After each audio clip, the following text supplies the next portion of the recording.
माननीय अध्यक्ष महोदय, मेरा प्रश्न जनवरी 2025 से 31 जनवरी 2026 की अवधि में राज्य के केंद्रीय एवं जिला जेलों में कितनी अस्वाभाविक मृत्यु हुई है। माननीय अध्यक्ष महोदय, इस क के उत्तर में माननीय मंत्री जी ने जवाब दिया है 66 बंदियों की मृत्यु हुई है। माननीय सभापति महोदय, इसमें मृतकों के नाम की सूची नहीं है। संख्या तो आपने बता दिया 66। ये 66 में 66 लोग कौन कौन हैं, किस किस जेल में हैं? यदि इसकी जानकारी आपके पास हो तो कृपया करके बताएं।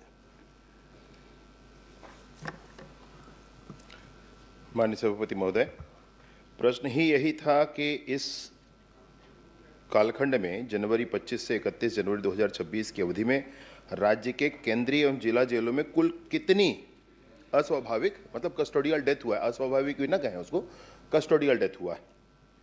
तो ये है, तो उसके आधार पर संख्या कुल बता दी गई है। माननीय सदस्य अगर चाहते हैं कि सूची प्राप्त की जाए, वर्तमान में मेरे पास नहीं है, मैं बिल्कुल उनको उपलब्ध करा दूंगा। ठीक है अध्यक्ष महोदय, सभापति महोदय मुझे लिस्ट दे देंगे, लेकिन 2 के बारे में तो आप भी जानते होंगे, क्योंकि वो कवर्धा जेल में जिसकी डेथ हुई, पंकज साहू, क्योंकि वो आपके विधानसभा के हैं, क्या ये 66 लोगों में उसके नाम है? दूसरा, जीवन ठाकुर जो कांकेर जेल में बंद थे, उसकी मृत्यु रायपुर में हुई, इसके बारे में जानकारी होगी? जानकारी है तो कृपया करके बता दें।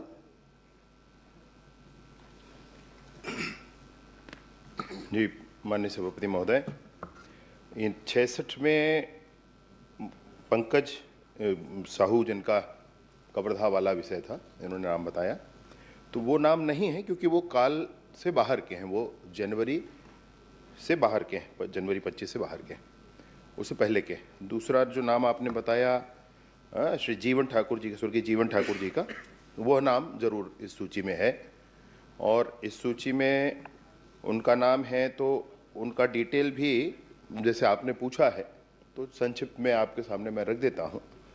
वो कांकेर के जेल में थे और कांकेर के जेल के बाद उनको कोर्ट के आदेश से, कोर्ट में बात रख करके, उनके व्यवहार आदि को के विषय के कारण कोर्ट से आदेश लेकर के रायपुर जेल में शिफ्ट किया गया। रायपुर जेल में शिफ्ट करने के बाद तबीयत खराब होने के कारण जिला अस्पताल और मेकाहारा में शिफ्ट किया गया। वहाँ हॉस्पिटल में उनकी मृत्यु हो जाती है, और उस मृत्यु के उपरांत जो प्रक्रिया करनी होती है कि जेल अधीक्षक डीजे को सूचना करेंगे, डीजे एक समिति, किसी को वो जांच का कार्य सौंपेंगे, और फिर वो जांच की प्रक्रिया आगे चलेगी। ये प्रक्रिया भी समय पूर्वक की गई है। माननीय अध्यक्ष महोदय, जीवन ठाकुर कोई सामान्य व्यक्ति नहीं था, आदिवासी नेता थे, सर्व आदिवासी समाज के भी पदाधिकारी थे, पूर्व जनपद अध्यक्ष थे, और उसे फर्जी केस में फंसाया गया। अध्यक्ष महोदय, सभापति महोदय, जेल में उसे निरुद्ध किया गया, कांकेर जेल में, और उसके साथ साथ, मैं क्षमा चाहूँगा, निरुद्ध थानेदार करते हैं, जेल में डाला गया। उसके साथ साथ उसके लड़के को भी जेल में डाला गया। लेकिन अध्यक्ष सभापति महोदय, परिवार के चूंकि वो शुगर से पीड़ित थे, समय पे उसको दवाई उपलब्ध नहीं होती थी, और जो जेल अधीक्षक है उसकी बहुत सारी शिकायतें हुई कि ये मिलने नहीं देते, इलाज कराने नहीं देते, डॉक्टर के कहने के बाद भी उसे हॉस्पिटल में नहीं ले जाते थे, और उसकी स्थिति गंभीर हो गई, जिसकी शिकायत आदिवासी समाज ने किया। आदिवासी समाज ने चक्का जाम भी किया, पूरे बस्तर में किया, और इसकी जांच की मांग की गई थी। और इसमें क्या जांच की गई? जो समाज ने डिमांड किया, उस आधार पे आपके विभाग ने जांच किया, और किया तो क्या पाया गया किसको किसको दोषी पाया गया और उसमें क्या कार्रवाई हुई, और नहीं तो क्यों? माननीय सभापति महोदय, मैं थोड़ा विस्तार से इस विषय पर जानकारी उपलब्ध करा देता हूं। माननीय वरिष्ठ सदस्य हैं और पूर्व मुख्यमंत्री हैं, उनके इस चिंता को मैं भली भांति स्वीकारता हूं और उचित चिंता है, उसमें कोई बात नहीं है। ये जो प्रकरण हुआ था ये फर्जी प्रकरण है, ये कहना ठीक नहीं है, क्योंकि ये जो प्रकरण हुआ था उस पर जांच के प्रतिवेदन हैं। प्रतिवेदन के आधार पर फर्जी तरीके से दस्तावेज, वन अधिकार पत्र आदि बनाने के पूर्ण प्रमाण हैं। उन प्रमाणों के आधार पर दर्ज हुआ प्रकरण है। प्रकरण दर्ज होने के बाद 8 लोग गिरफ्तार हुए, अकेले नहीं है। और उस पूरी गिरफ्तारी के उपरांत जो विशेष घटना इनके साथ थी वो मैं ज़रूर आपको बताना चाहता हूं, और मैं निवेदन करता हूं सभी से कि ध्यानपूर्वक इस विषय को जरूर रखें, सुने और इस पर ध्यान दें। ये 12 अक्टूबर 25 को कांकेर जेल में लाया गया। इनको, जैसे कि माननीय सदस्य ने बताया कि इनको शुगर की परेशानी थी, बिल्कुल सही है माननीय सभापति महोदय। 12 अक्टूबर 25 को कांकेर जेल में लाया गया।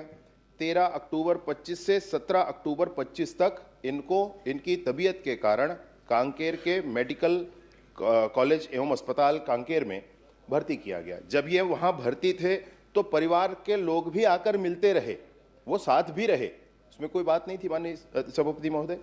उसके बाद दोबारा फिर से ये वहाँ गए, जेल में रखा गया। जेल के बाद फिर से 17 अक्टूबर के बाद 26 अक्टूबर 25 से 3 नवंबर 25 तक फिर से ये कांकेर के हॉस्पिटल में रहे, और तब फिर भी परिजन इनसे आते रहे और मिलते रहे। सिर्फ परिजन ही नहीं, कांकेर के जेल में बहुत से लोग इनसे आकर के मिलते रहे। जैसे कि माननीय सदस्य ने बताया कि वो एक नेता भी थे, और उसके नाते अनेक लोगों से परिचय, और परिचय के बाद उनकी मुलाकात, किसी मुलाकात को नहीं रोका गया, सारी मुलाकातें उनसे होती रहीं। माननीय सभापति महोदय, मैं इस बात को बताना चाहता हूं कि वहां पर जेल के अंदर जो कुछ हो रहा था उसके संदर्भ में जेल के अधीक्षक का प्रतिवेदन है। जेल के अधीक्षक ने न्यायालय से ये कहा कि ये सहयोग नहीं करते हैं। जेल में मैं आप एक और बड़ा मसला है जो आपसे कहना चाहता हूं, जेल के डॉक्टर ने ये कहा बार बार कि उनको बार बार कहा जाता है भोजन करें, बार बार कहा जाता है कि ऐसे परहेज करें, परंतु वो परहेज नहीं करते हैं। जेल के अधीक्षक ने कहा कि अपना शुगर बढ़ जाए ऐसी कोशिश में वो बार बार अन्य जो लोग हैं उनसे ऐसी कुछ सामग्रियां जिससे शुगर बढ़ती हो उसका उपभोग कर ले रहे हैं। ये मुझसे नहीं कहा, ये कोर्ट में कहा माननीय सभापति महोदय, और फिर कोर्ट ने ये कहा कि ऐसी स्थितियां अगर बनी हैं जिसके कारण वो सहयोग नहीं कर रहे हैं, किसी भी तरह से शुगर बढ़ गया है ये बता करके वो या तो हॉस्पिटल में जाना चाहते हैं या अन्य अपने प्रयास में लगे होंगे, ऐसा कह के कोर्ट ने, मजिस्ट्रेट ने ये कहा, जुडिशियल मजिस्ट्रेट ने ये कहा कि इनका स्थानांतरण जो चाहा गया है वो कर दिया जाए। तब उनको रायपुर में लाया गया माननीय सभापति महोदय। तो न परिवारजनों के मिलने से, न अन्य गणमान्य लोगों के मिलने से, ना ही उनके संदर्भ में, उनके चिकित्सा के संदर्भ में कोई कोताही बरती गई। हर बार उनको हॉस्पिटल में जब भर्ती कराया गया, स्थानीय उस हॉस्पिटल में लोग जाकर के देखते हैं, डॉक्टर्स जाकर के देखते हैं, तो डॉक्टर्स ने भी जाकर के देखा, परीक्षण किया, उचित दवाइयां दी, परंतु वो व्यक्तिगत तौर पर बार बार ये कहे, इस बात को मैं नहीं कह रहा हूं, ये बात कोर्ट ने कही है माननीय सभापति महोदय। उसके आधार पर रायपुर लाया गया। रायपुर में तबीयत ज्यादा बिगड़ी और वो दुर्घटना हो गई। माननीय सभापति महोदय, बहुत विस्तार से माननीय मंत्री जी जवाब दिए, और उन्होंने कहा कि वो मरीज जो नहीं, मंत्री जी कितना भी अच्छा उत्तर दे इसमें तो आप संतुष्ट होंगे नहीं, दोनों वो जो आपने पूछा है उसमें, और आखिरी क्या करेंगे ये भी तय है। नहीं, आप जो कहेंगे वो कर लेंगे। ये आपको कैसे पता चलता है? मतलब ये आप क्यों लगाए ब्रह्मज्ञानी हैं, पहले से सोच के रखे हैं कि हम लोग को जवाब समाप्त नहीं कर मिलना है। दी, जो आप तय करके रखें उसको जल्दी समाप्त कर दीजिए। दूसरा प्रश्न है। नहीं, क्योंकि अजय जी बहुत गंभीर मामला है, किसी के मृत्यु का मामला है। कोई व्यक्ति जेल में बंद था, उसकी मृत्यु हुई। माननीय सभापति महोदय, माननीय मंत्री जी ने कहा कि वो शुगर बढ़ाना चाहते थे।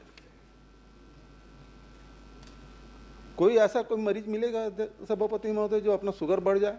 उसे क्या फायदा मिलेगा? पढ़ा लिखा आदमी था, जनपद अध्यक्ष रहा है, समाज के बड़े जिम्मेदार पद में रहे हैं, वो आदमी ऐसा क्यों करेगा? दूसरी बात मैं उसी पूछ लेता हूं कि सबसे अच्छा देखभाल कौन कर सकता है घर में? अब इसे संयोग कहिए चाहे उनका दुर्भाग्य कहिए, जो भी है, उसका लड़का भी जेल में था। मैं मंत्री जी से पूछना चाहता हूं, क्या वो दोनों एक ही बैरक में थे? क्या एक थे और उसके बाद उसको अलग कर दिया गया? और अलग क्योंकि बेटा ही सबसे ज्यादा ध्यान रख सकता है शुगर पेशेंट का, लेकिन उसको अलग कर दिया गया सभापति महोदय। और दूसरी बात बोल तो किसी से भी मिलने दिया जा रहा है। अनिला भेड़िया जी बैठी हैं, सावित्री जी हैं, सब विधायक लोग हैं। जेल अधीक्षक से रिक्वेस्ट कर डाले, मेरे पास ये प्रतिवेदन है, उसके जीवन ठाकुर के लड़के से मिलना है, ये इन विधायकों से नहीं मिलने दिएगा सभापति महोदय। ये विधायक वरिष्ठ मंत्री ये नहीं मिल पाई उनके बेटे से। आपकी जेल की व्यवस्था क्या है इससे पता चलता है। जब विधायक को नहीं मिलने दिए गए तो फिर बचत लोगों को मिलने कहां सवाल? तो सवाल इस बात का है कि बाप बेटा दोनों एक ही बैरक में थे, अलग अलग थे, और इलाज की क्या व्यवस्था की गई? माननीय सभापति महोदय, मैंने सर्वप्रथम ये कहा कि मैं नहीं कह रहा हूं कि वो शुगर बढ़ाना चाहते थे। ये दस्तावेज कह रहा है, ये दस्तावेजी प्रमाण कह रहा है, वो डॉक्टर का। आपको विश्वास हो रहा है इस पे? मेरी बात पहले हो जान दीजिए पूरी माननीय सभापति महोदय। डॉक्टर का लिखा हुआ है, डॉक्टर ने यह कहा है कि वो ऐसा कर रहे हैं, बार बार कहने के बाद भी नहीं कर रहे हैं। यह उस दुर्घटना, उनकी मृत्यु के पूर्व का विषय है। किसी को यह नहीं मालूम था कि इसमें यह होने वाला है, उसके पूर्व यह कहा गया है। और दूसरी बात और फिर आपसे कहूं माननीय सभापति महोदय कि यह भी निर्णय है कि जेल के अधीक्षक ने जाकर के न्यायालय में कहा, न्यायालय ने बयान लिए, न सिर्फ उनके बयान लिए, उनके साथ के बैरक में रहने वाले अन्य बंदियों की भी बयान लिए, और उन बयानों के आधार पर इस बात का निर्णय किया कि उनके साथ क्या किया जाना चाहिए। उनका एक ही बेटा नहीं है माननीय सभापति महोदय, उनका दूसरा बेटा भी है। दूसरा बेटा घर में था और जब वो अस्पताल में थे तब उनके साथ मिलने आया करते थे, घर परिवार वाले सब मिलने आया करते थे। एक बेटा जो जेल में था उसकी बात अगर आप कर रहे हैं तो वो जानकारी मैं आपको उपलब्ध करा दूंगा। बहरहाल वो साथ में एक बैरक में थे अथवा नहीं थे, ये कहना मुश्किल है मेरे। माननीय सभापति महोदय, क्योंकि ये मृत्यु पे लोगों की शंका है, जेल अधीक्षक के जो व्यवहार है उससे पूरे परिवार, पूरा समाज, पूरे जनप्रतिनिधि उसकी शिकायत किए। तो माननीय मंत्री जी से मैं आग्रह करूंगा, आपके माध्यम से मैं निवेदन करना चाहता हूं, क्या विधानसभा की समिति से इसकी जांच कराएंगे?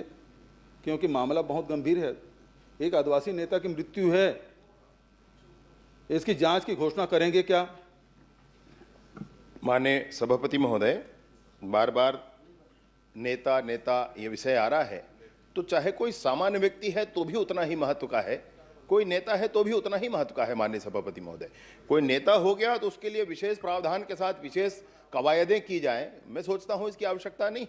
और जिस पर पहले ही मजिस्ट्रेट जांच कर रहे हों, मैं सोचता हूं कि इसमें हम और किसी बात के लिए और किसी जांच की बात, ऐसे भी दो जांच और इसमें दो जांच और भी पहले हुए। माननीय सभापति महोदय, एक मिनट, समाज से जुड़े हुए थे।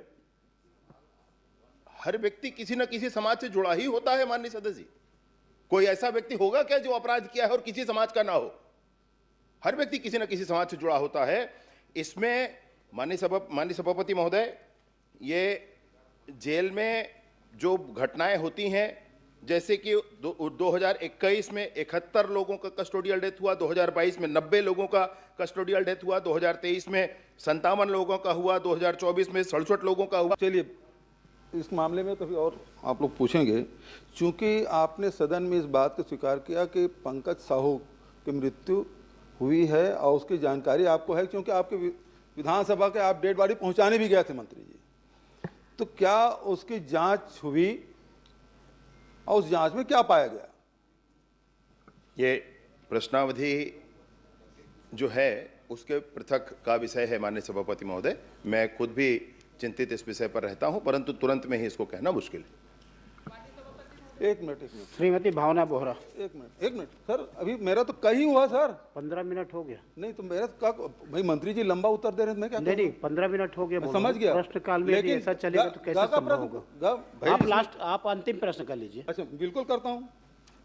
ग में आपने ये कहा है कि पिछले एक वर्ष में जनवरी 25 से 31 जनवरी 2026 तक राज्य में हत्या, लूट, फिरौती जैसे जघन्य अपराध वृद्धि हुई है।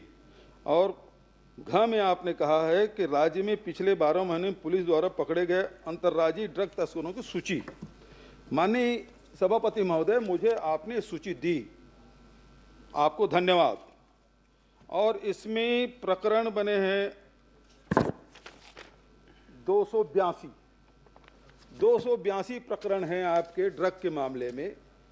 तो इसमें 282 में कितने गिरफ्तार हुए? और दूसरा, चूंकि सभापति ने मुझे एक ही प्रश्न पूछने के लिए कहा है, इसलिए मैं ये पूछना चाहता हूं कि ये 282 प्रकरण में ये नब्या मलिक वाला प्रकरण इसमें शामिल है कि नहीं, क्योंकि मैं खोज डाला इसमें नब्या मलिक का नाम नहीं है, जो रायपुर में बहुचर्चित ड्रग का मामला है, जो आपकी भी जानकारी है, रेव पार्टी चलाती थी, बहुत सारे वो होटलों में कार्रवाई करती रही है। तो इसमें इस सूची में नब्या मलिक है, मैं तो खोज डाला नहीं मिला। और ये नब्या मलिक कौन है और ये सूची में क्यों नहीं है, इसका विदेश से क्या कनेक्शन है? क्योंकि एक ही बार प्रश्न पूछने के लिए कहा गया मुझे, और इसलिए वो कितने बार विदेश गई, और विदेश गई तो किसके किसके साथ गई, इसका एक साथ उत्तर दे दीजिए मंत्री जी। मैं पहला प्रश्न आपने कहा कि गा के संदर्भ में कि हत्या, लूट और घर बता दीजिए। मैं दोनों ही बता देता हूँ, थोड़ा 2 मिनट लग जाएगा, माननीय सभापति महोदय दयालु है।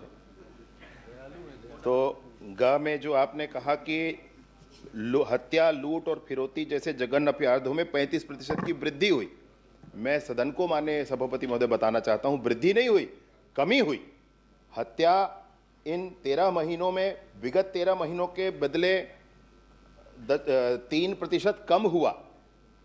लूट इस 13 महीने में, प्रश्नाधीन 13 महीने में विगत 13 महीनों से 10% कम हुआ माननीय सभापति महोदय। और ये इन 13 महीनों के नहीं, पिछले 13 महीने में तो भाजपा के ही हैं, आप कहेंगे, मैं समझ रहा हूं। तो भाजपा के इन 13 मिलाकर 26 महीने, तो भाजपा के कार्यकाल के पूरे ले लें और उसके पहले के 26 महीने ले लें, उसमें भी भाजपा के कार्यकाल में कम हुए माननीय सभापति महोदय। ये दस्तावेज है भाई, मैं उसको बता रहा हूं। दूसरा, आपने कहा इन 282 प्रकरणों में कुल कितने हैं, गिरफ्तार कितने हुए, चालान कितने हुए, आदि आदि। तो 282 प्रकरण हैं, इसमें चालान 206 में पुटअप हो गया है, कुल आरोपी 705 हैं और गिरफ्तार उसमें 662 है माननीय सभापति महोदय। एक विशेष नाम जो आपने लिया, मैं ऐसे विशेष किसी नाम पर ध्यान देकर नहीं कर पाया हूं माननीय सभापति महोदय, परंतु करना जरूर है, ये बिल्कुल मैं आपसे कहता हूं। वो जो नाम आपने लिया, कोई मलिक है, वो मलिक के संदर्भ में भी पूरा जानकारी मैं उपलब्ध करा दूंगा। मैं खुद भी कोशिश करके करूंगा उसको, माननीय मंत्री अगर जी, कुछ जानकारी हो। सभापति महोदय, चूंकि मैंने अध्ययन किया, इसमें नब्या मलिक का नाम नहीं है, और जबकि पूरे मीडिया में वो रंगा पड़ा है, पूरा उसके नाम बहुचर्चित है। बहुत सारे जो ड्रग है, ड्रग पेडलर है, उसको हम लोग नहीं जानते, लेकिन इस प्रमुखता से सारे मीडिया में, इलेक्ट्रॉनिक मीडिया, प्रिंट मीडिया में चला है। लेकिन इस सूची में वो स्थान कैसे नहीं प्राप्त कर पाया, और नहीं कर पाया तो ये चूक है, और इस चूक के लिए कौन जिम्मेदार है और इसमें क्या कार्रवाई करेंगे, ये बताएं। मैं परीक्षण कर लूंगा जरूर, भावना बोहरा। माननीय सभापति